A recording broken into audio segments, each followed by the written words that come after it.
Hello साथीहरू, आज चाहिँ म चिकनको अचार मिठो र सजिलो पाराले रेडी गर्दैछु। यहाँनिर चिकन चाहिँ मैले सुरुमा 2 केजी चिकन लिएको छु। नुन र हर्दी लाएर चाहिँ मजाले हातले मोलेर चाहिँ 30 मिनट्सको लागि एकदम रेस्ट राखिदिएँ। अनि यहाँनिर मसलाहरू चाहिँ रेडी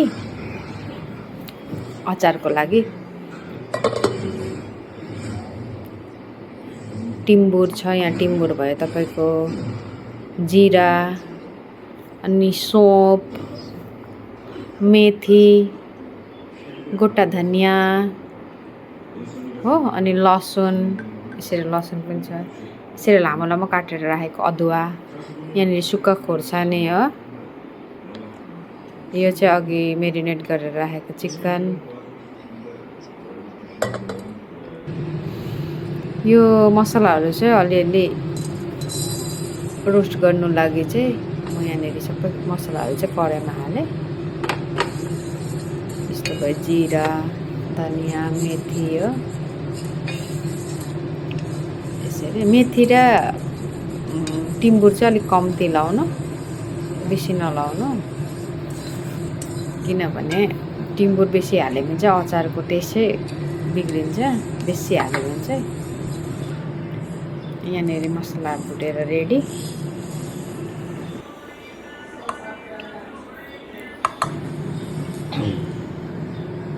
मसलाहरू चाहिँ यसरी अब मिक्सीको जारमा लाएर चाहिँ यो पनि पेस्ट बनाउनुपर्छ, खोर्सानी र लसुनको पनि पेस्ट। यी मैले रेडी सबै।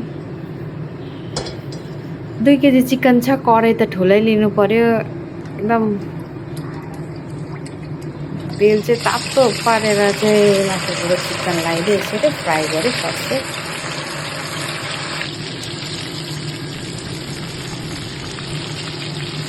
यसरी फ्राई गरेँ मजाले। वाउ, कलर पनि कस्तो राम्रो आयो। हेर्नु ल कस्तो मजाको कलर।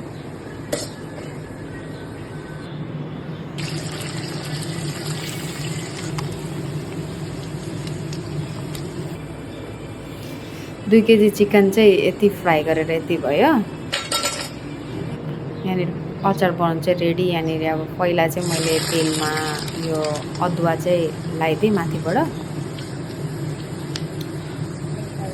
अलिकति मेथी पनि लगाइदिएँ, गोटा मेथी। अनि अदुवा चाहिँ गोल्डन ब्राउन हुन्जेलसम्म तपाईँले पकाएर चाहिँ माथिबाट यो खोर्सानी र लसुनको पेस्ट चाहिँ लगाइदिएँ माथिबाट।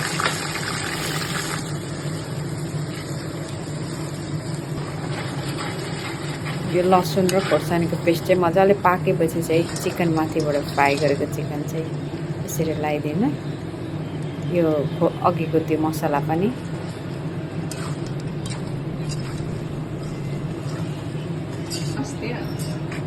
भने अलिकति मरिच पनि लगाइदिनुहोस्। यसरी यसरी चलाएर चाहिँ अलिकति चिल्ली पाउडर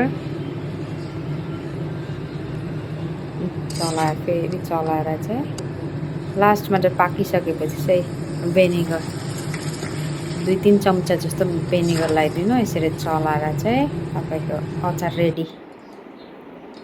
यहाँनिर चाहिँ सुक्खा कन्टेनर लिएर चाहिँ यहाँ तातो तातो चाहिँ नहाल्नु। अचार सेलाएपछि 1 घन्टा बाद चाहिँ यो अचार कन्टेनरमा, एयर टाइट कन्टेनरमा राख्न सक्नुहुन्छ यसरी। अनि सब्जी नमिठो भएको बेलामा चाहिँ यो अचार 2-3 चम्ची निकालेर खायो भने कस्तो टेस्ट हुन्छ।